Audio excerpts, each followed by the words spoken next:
we made an online shooter in Unity as an indie game group. We had zero budget, zero funds, and were required to use our own thoughts and not ChatGPT's. So how did an indie developed game get from this to this?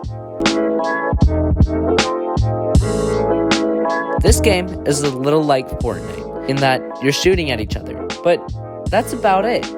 You're also managing ammo and HP, and you have a very, very limited amount of ammo, making it necessary to be extremely accurate. The map doesn't shrink, and you can't pick up new guns, so it's a pure skill game.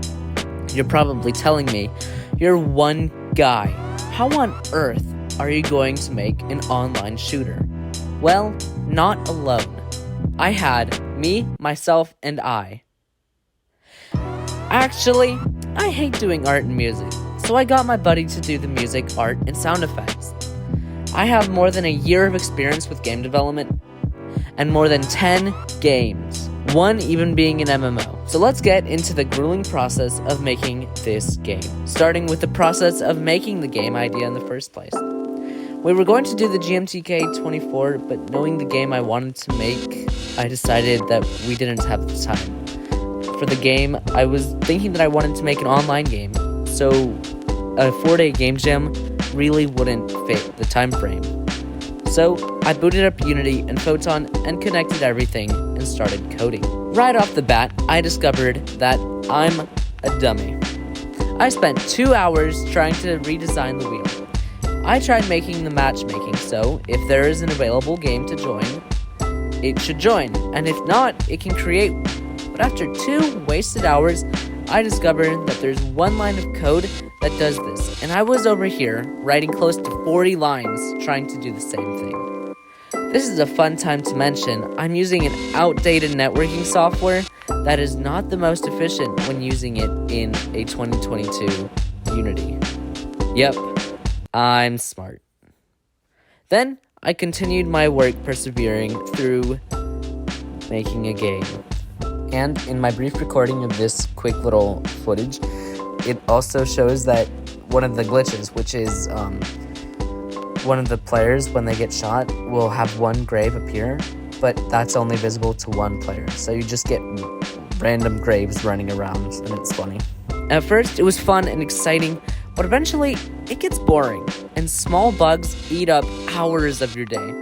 Like, I spent one day working on HP and bullet pickups just to realize that there was nothing wrong with my code, just with me forgetting to assign a property in Unity. Sometimes it's better to do things alone, unless you're me. Then you want your buddy to come help you.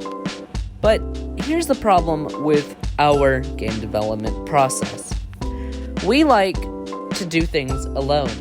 My partner enjoys working on his own art and sounds and music all on his own and doing his own projects. I like making games alone too. So when we put 2 solo developers, we start to see that we are pretty bad at working in a team. So I mean, this is getting us ready for other projects. So working on a game and how it looks is very important. It adds the juiciness and impacts the whole playing experience for the player. So getting this wrong could be a disaster. So I chose to do something different from everybody else. I put the UI right under the player because it was chosen originally because all the players would be able to see the ammo of all the players. But that I couldn't get that to work properly. But it looked cool right where it was, so I kept it.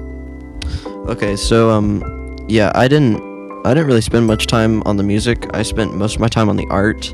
I think that took up most of my time. I think I did the whole soundtrack in about 20 minutes, which, yeah, that's why it's not good. But I'll probably come back maybe later just to add some more songs and rework the old ones if we continue to work on this game. That was my buddy, who's been working on all the art and stuff, so you'll see more of him if you subscribe.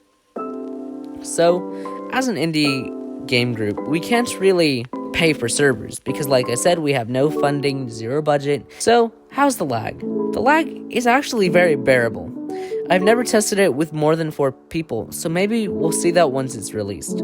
This game is one of our biggest games so far, and sadly, you'll have to download it from itch instead of just being able to play it in the browser. Sorry. I'll try to make it available for as many platforms as I can, but being on Windows might make it harder to get it to a MacBook. We'll continue to work on this. If there's enough interest and life doesn't get too busy, it'll come out looking even better than it does now. This game is available on itch.io. The link will be in the description. And if you keep your eyes open for live streams on this channel, you will all be able to play with us. So remember that we can't make a lot of content very quickly either, so we try to make the best quality videos. So if you would, remember to smash that like button, please subscribe as it helps us out a lot. And share this with your friends. That reminds me, if you want to see more amazing game dev content, please click here to go watch how I made an MMO with no time. See you in the next one.